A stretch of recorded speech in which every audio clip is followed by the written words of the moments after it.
I am Rachel, 32 years old. I am an ordinary housewife with a husband who is 3 years older than me and a son in daycare. Though I am a housewife, I also work hard at my job, having a very busy daily life. One day, there was a welcome party for new employees at my company, and I attended as well. On the way back from the party, I was suddenly stopped by a police officer. I had been obeying the speed limit and traffic lights, so I was puzzled as to why I was being stopped. However, I ended up being subjected to an outrageous false accusation by an extremely rude and unreasonable police officer. Normally, I don't usually attend company drinking parties.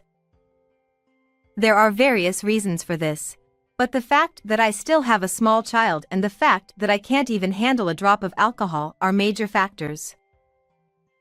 Consuming alcohol triggers such a strong physical reaction in me that it causes me considerable discomfort. However, this time it was the welcome party for new employees, and due to my position as a section chief, I felt obligated to attend. Furthermore, although it was originally planned for one of my subordinates to organize the event, since I'm always sober throughout these events due to my inability to drink alcohol, I volunteered to take on the role of organizer. I want my subordinates to enjoy drinking occasionally at such gatherings. Also, among my peers, there's a woman named Nicola who has an incredibly low alcohol tolerance but loves drinking and has the troublesome kinds of being a laughing and crying drunk. It has become somewhat of my responsibility as a colleague and friend to ensure she gets home safely. So once again, I refrained from drinking any alcohol this time. After paying the bill, I took my friend away from the group of people outside the store who were gathering for an after-party and got the car keys, then sat in the driver's seat of my friend's car. She always anticipates this situation, so she has daily insurance coverage just in case. Even if I were to cause an accident, everything would be okay, as she's fully prepared. Driving carefully in my friend's car, especially since it's a luxury vehicle, I headed towards my friend's house. While waiting at a traffic light, I witnessed a certain scene. Several police officers were surrounding a man lying on the ground in front of a pub, trying to communicate with him. Every company seems to be having welcome parties at this time of year, huh? Really, hats off to them. As I muttered those words, I glanced at my friend who was slumping in the passenger seat, only to notice a young police officer staring at us. Ma'am, please pull over.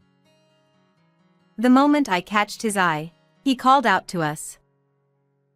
Since my friend wanted to feel the wind, I had the window open, so I could hear the police officer's voice clearly. I didn't have any memory of doing anything wrong, but I figured that enforcement against drunk driving must be stricter at this time of year.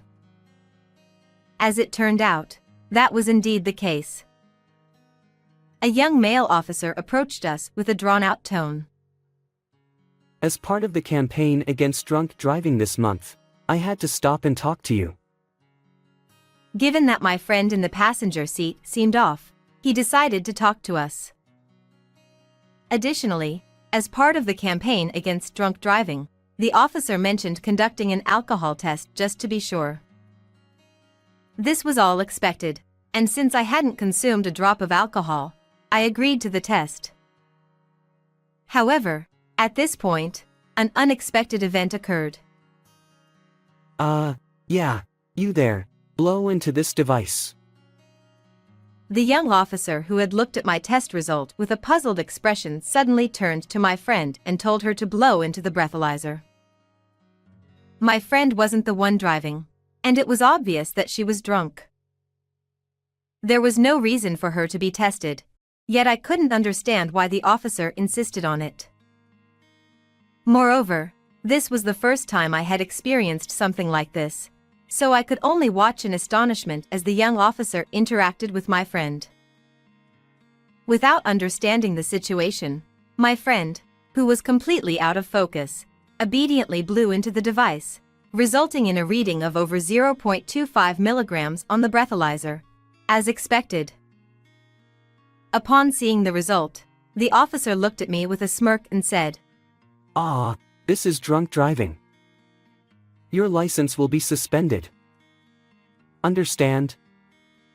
Suspension."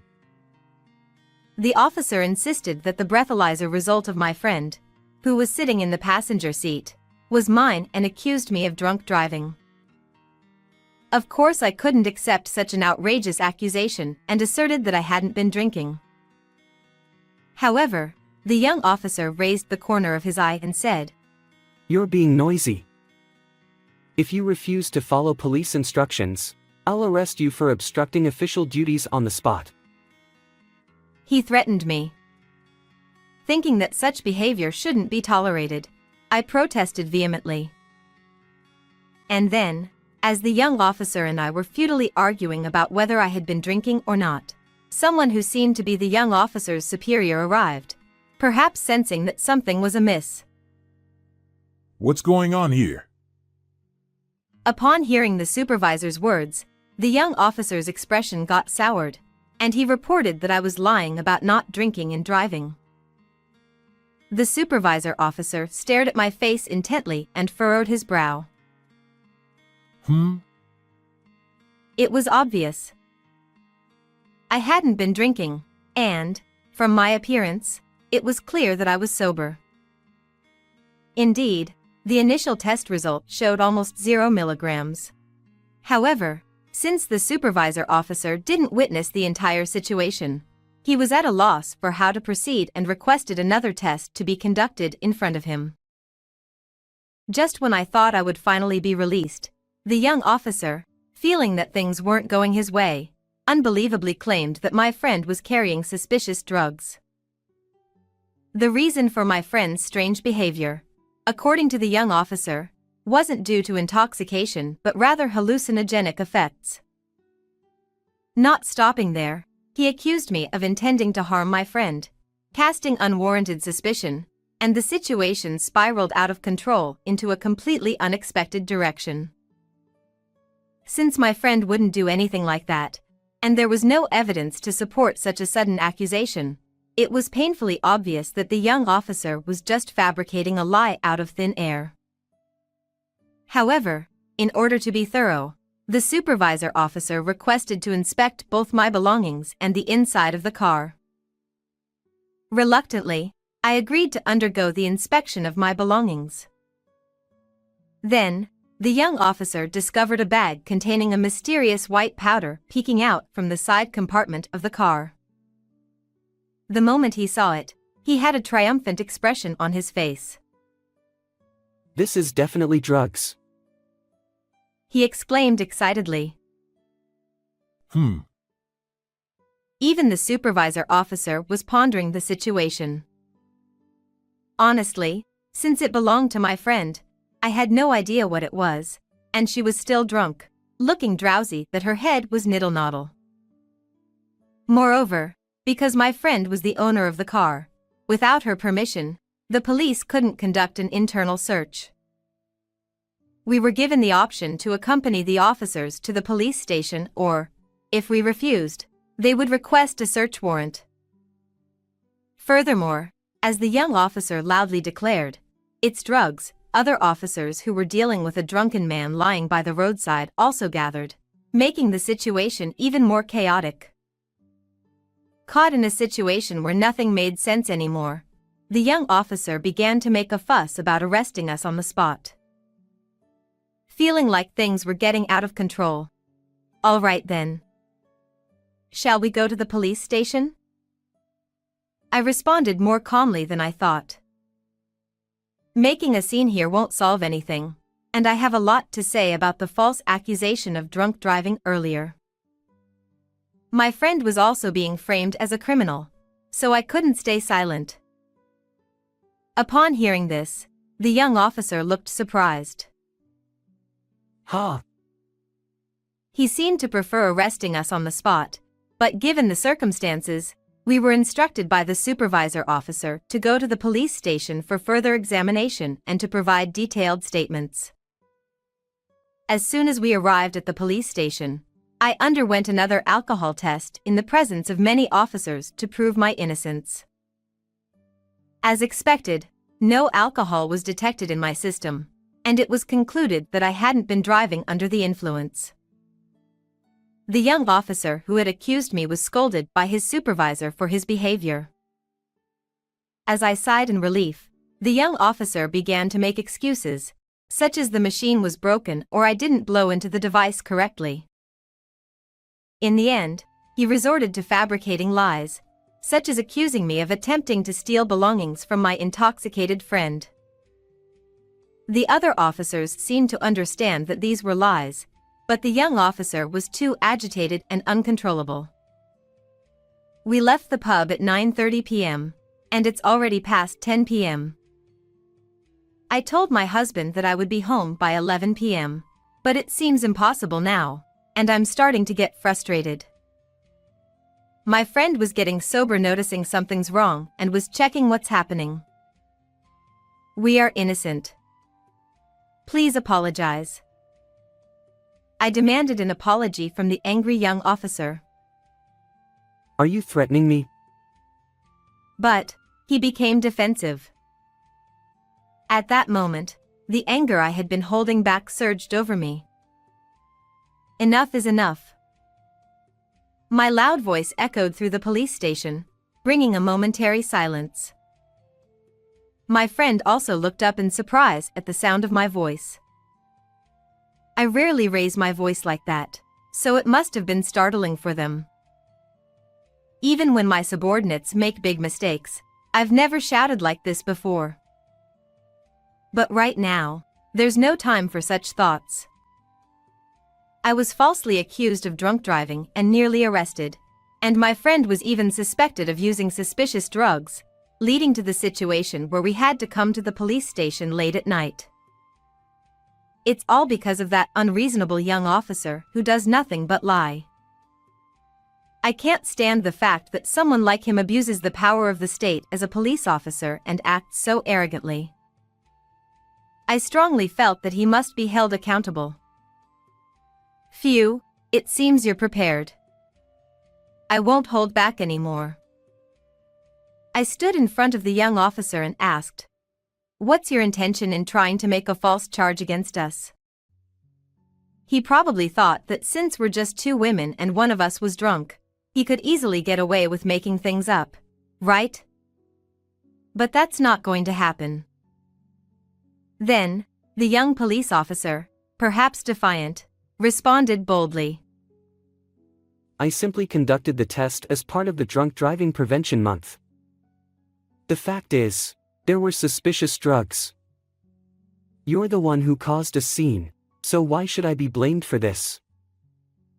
His resolute attitude caught me off guard.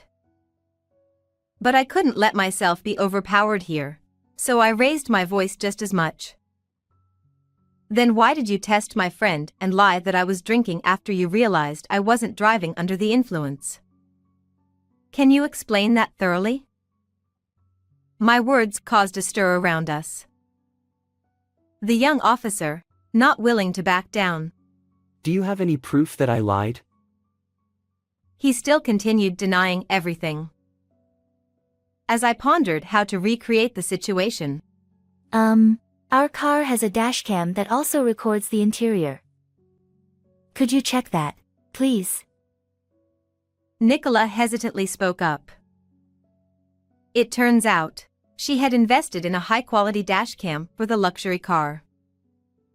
She chose such a product not only for security but also to capture any incidents that might occur inside the car. She believed this could serve as evidence. My friend mentioned that she doesn't remember the incident because she was too intoxicated at the time, but she believed me and trusted that I wouldn't lie. She also said she would explain about the car interior inspection and the drugs in question.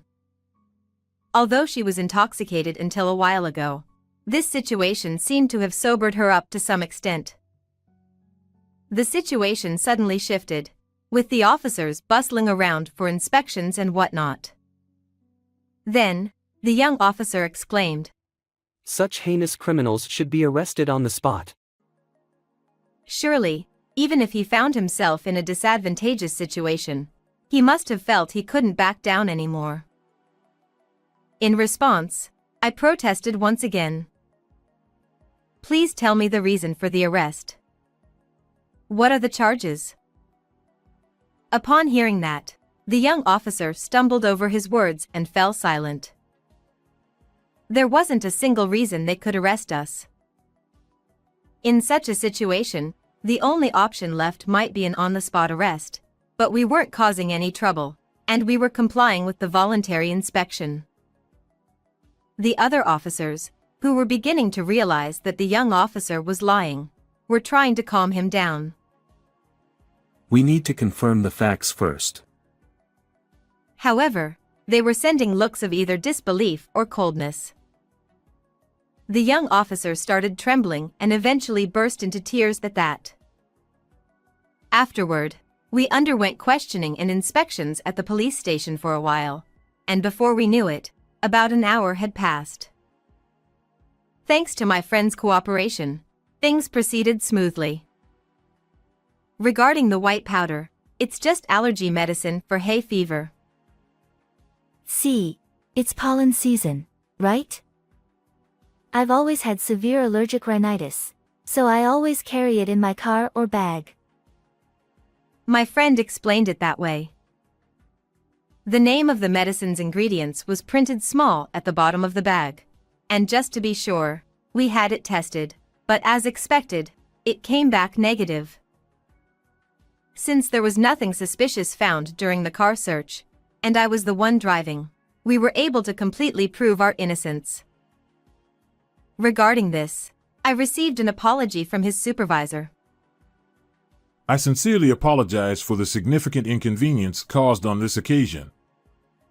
It's late today, so I'll visit with the director tomorrow to offer our apologies once again. However, the young officer still refuses to admit his wrongdoing and insists. This must be some kind of mistake. There must be some oversight. I couldn't stand it any longer. If you insist on that, then let's go to court. Insulting me, threatening me, negligence of duty, and fabricating information. Let's leave it to the law to decide which side is right, as befits a nation governed by the rule of law. With that, even the young officer couldn't say anything more. Just when I thought we were finally free, it was almost midnight, and as I exchanged glances with my friend, I let out a deep sigh. While my friend hadn't completely sobered up yet, I was helping them back to the car when that young officer came running after us and called out. I turned around, thinking he had more complaints, but to my surprise, his face had turned pale. I heard from those who interviewed you. Is your husband a lawyer? I was wondering what he was going to say, and then he came out with something like that. Yes, that's right. I'll tell my husband everything about this incident, and we will definitely sue you. He then grabbed my clothes and pleaded with me. I won't do it anymore. Actually, there's a personal quota I need to meet, so I had no choice but to do such things. The young officer then confessed the real reason for his actions. It's infuriating to think that we were detained for nearly 2 hours for such a ridiculous reason. I couldn't care less about your quota. What's more concerning is the fact that the police are causing trouble for innocent civilians and even fabricating charges. What's going on here? I raised my voice and pushed away the young officer's hand.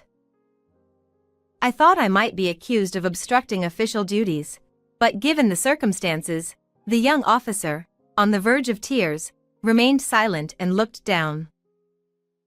Ignoring the young officer, we turned on our heels and drove away.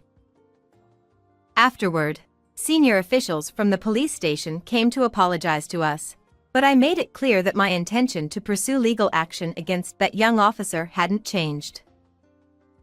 I don't really want to say it, but the police tend to be lenient with disciplinary actions against their own. So I didn't want them to settle for just a slap on the wrist. So, I decided to file a civil lawsuit with the help of a lawyer acquaintance of my husband. While it's possible to file an administrative lawsuit, there's a higher chance of it being dismissed, so we were advised that a civil lawsuit would have better prospects for success. After all, the problem lies with that young police officer individually. I was able to sue that young police officer for insult and intimidation against me, and successfully claim compensation. Although disciplinary action was taken in this case, the young police officer resigned voluntarily. As for me, I hadn't mentioned this matter to anyone outside my family. Rachel stood up to the police and it was amazing. But my friend, Nicola, made a big deal out of it and the story became the talk of the office. It seems that until now, I was perceived as an unapproachable, career-driven female manager, but thanks to this incident, I've noticed an increase in people approaching me, and now I have a good relationship with many of my subordinates. Furthermore, I've succeeded in securing major deals and have been promoted. Thanks to that, I was able to take a long vacation, so I'm planning a long-awaited trip to Italy with my family. I've had enough of such false accusations, but I intend to continue living true to myself from now on. Well then, everyone, take care.